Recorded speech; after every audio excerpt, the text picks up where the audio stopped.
relação ao Dr. Paulo Moraes, eu queria só dizer o seguinte. Portanto, a sua intervenção não trouxe nada de novo que não tenha já dito e escrito em todo o lado. O Sr. Deputado Mendes Bota disse, e bem, que eu digo sempre a mesma coisa. E de facto eu digo sempre a mesma coisa porque a situação é exatamente sempre igual também. Portanto, o problema de fundo é esse. Eu falei com vários colegas, eu próprio os convidei a vir aqui. Porque eu digo, se o Sr. Doutor escrevesse de mim aquilo que escreve desses colegas, pode ter a certeza que no primeiro virado de esquina onde o senhor estivesse a falar, eu estaria lá a confrontá-lo. Porque quem não deve, não teme. Causa surpresa que esses parlamentares não apareçam aqui para falar comigo. Porque se eles escondem aquilo que fazem, porque é que não são de esconder eles próprios? É natural que não apareçam. Só lhe perguntava uma coisa. Quantos processos judiciais é que essas declarações já lhe trouxeram? Já foi condenado ou não?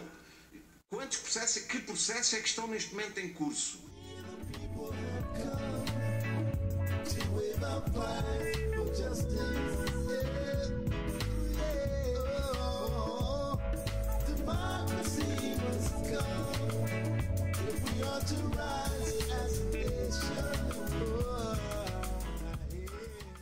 Em relação ao Dr. Paulo Moraes, eu queria só dizer o seguinte. Portanto, a sua intervenção não trouxe nada de novo que não tenha já dito e escrito em todo o lado.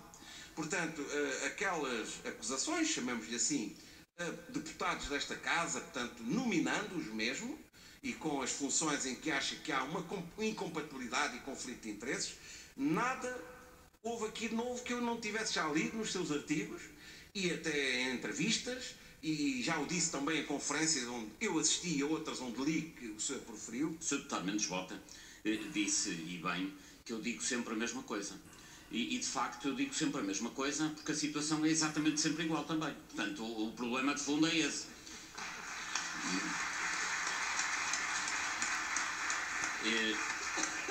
Sendo certo que, apesar de eu dizer sempre a mesma coisa, dou sempre novos exemplos. O Sr. Deputado se calhar não terá reparado, mas eu dou sempre novos exemplos, porque a lista de exemplos é interminável.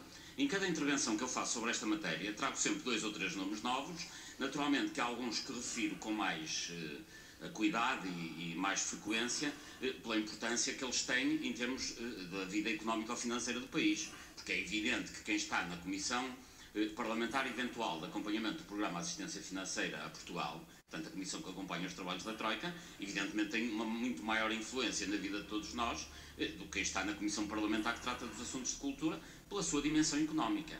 Mas eu gostava de dizer o seguinte, eu referi aqui um conjunto de nomes, tinha uma lista de 5, 6 vezes em quantidade, porque efetivamente a quantidade, em particular, de parlamentares que está nesta situação ambígua de ser deputado e ter interesses privados é de facto de dezenas. Não é efetivamente a maioria. Quando nós falamos de um Parlamento de 230, devem ter reparado que eu falei algumas dezenas, são cerca de 50 e tal, que têm este tipo de conflitos de interesses mais patentes. O que quer dizer que há uma maioria que não tem este problema.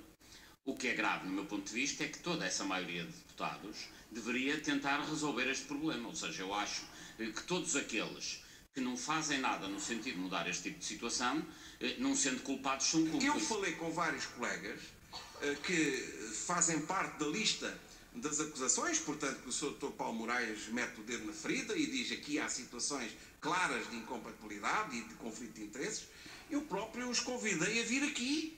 Porque eu digo, se o Sr. Doutor escrevesse de mim aquilo que escreve desses colegas, pode ter a certeza que no primeiro virado de esquina onde o senhor estivesse a falar, eu estaria lá a confrontá-lo. Porque quem não deve, não teme. E, portanto, é uma oportunidade perdida de alguns colegas terem vindo aqui e nós também ouvirmos os argumentos do outro lado.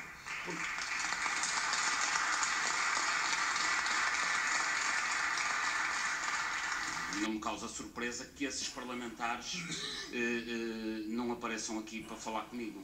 Porque se eles escondem aquilo que fazem, porque é que não são de esconder eles próprios? É natural que não apareçam.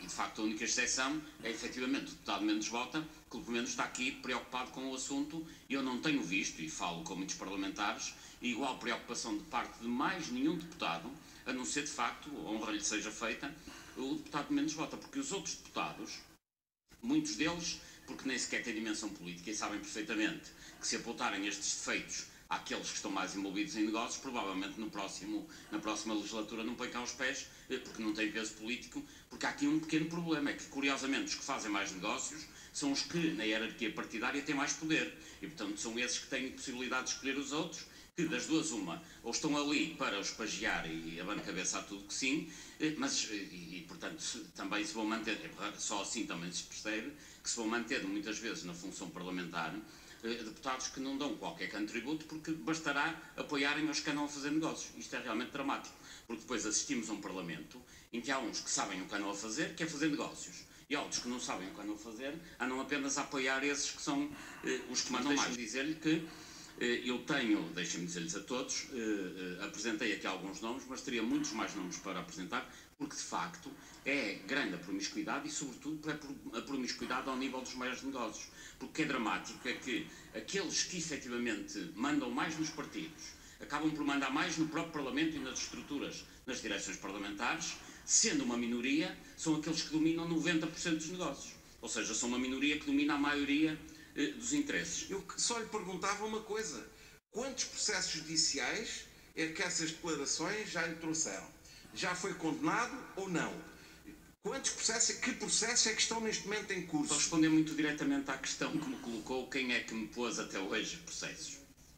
O único processo que eu tive até hoje de deputados por causa deste tipo de intervenções foi de um deputado que se chama Altino Bessa, que eu confesso que nem sei quem é, não conheço, pela simples razão, obviamente não posso entrar em detalhes sobre o processo ainda vai no início, e como imaginam, da forma como funciona a justiça portuguesa, daqui a 6 anos provavelmente o processo ainda estará em curso, se não for arquivado entretanto. E qual é a razão que deu origem a este processo que ele me colocou? Tem a ver com o seguinte, um aspecto que eu não referi aqui na minha intervenção. A comissão de acompanhamento das parcerias publico-privadas, ou uma comissão eventual também para fiscalização da matéria das parcerias publico-privadas, e tinha na sua constituição, vejam bem, 3 deputados ligados ao setor imobiliário. Não interessa agora quem são, enfim, para não estar aqui a trazer mais nomes. Mas um que eu efetivamente foquei era o deputado Altino Bessa, na medida em que ele é acionista, é dono de uma empresa que tem, que faz, como é que se diz, madeira para a construção civil, parquês, etc, etc. E eu achava, e continuo a achar, que não fazia qualquer sentido ter na comissão parlamentar que fiscaliza a matéria das parcerias publico-privadas deputados direto ou indiretamente ligados ao setor da promoção imobiliária e construção civil. Portanto, este foi este facto que terá dado origem ao processo que ele resolveu pôr-me enquanto denunciante, mas eu devo dizer que não estou muito preocupado com qualquer tipo de processos, sejam deste deputado, seja de quem for, por uma razão muito simples. É que os dados que eu vou referindo, que referi aqui, que refiro em artigos que escrevo regularmente nos jornais, ou seja, em que contexto for, os dados são objetivos, comprováveis e documentados.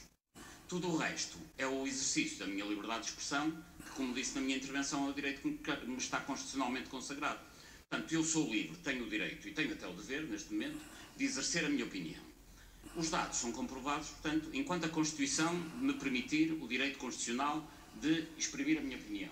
E enquanto aqueles dados que eu referir forem todos comprovados, sendo que grande parte destes são dados que inclusivamente estão no site do próprio Parlamento, nem todos, mas muita desta informação existe no site do Parlamento.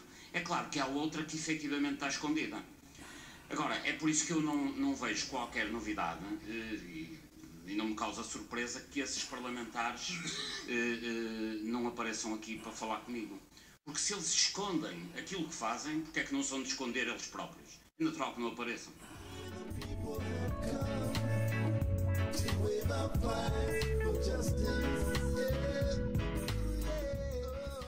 No nosso programa inicial, e que foi alterado há 48 horas, a PASC contemplou na sequência do diálogo que tínhamos tido, e porque é por isso que nós estamos aqui, é para construir, contemplou um espaço para que cada um dos representantes portanto, dos partidos com assento parlamentar e que fazem parte da Comissão para a Ética pudesse também ter uma intervenção. foi entendido que não era oportuno neste momento e, portanto, daí o não estar formalmente deste lado também a voz desses deputados, mas ficou combinado que estariam na audiência, ou ficou pelo menos aberto que estariam na audiência exatamente participando no debate nesta fase em que estamos neste momento.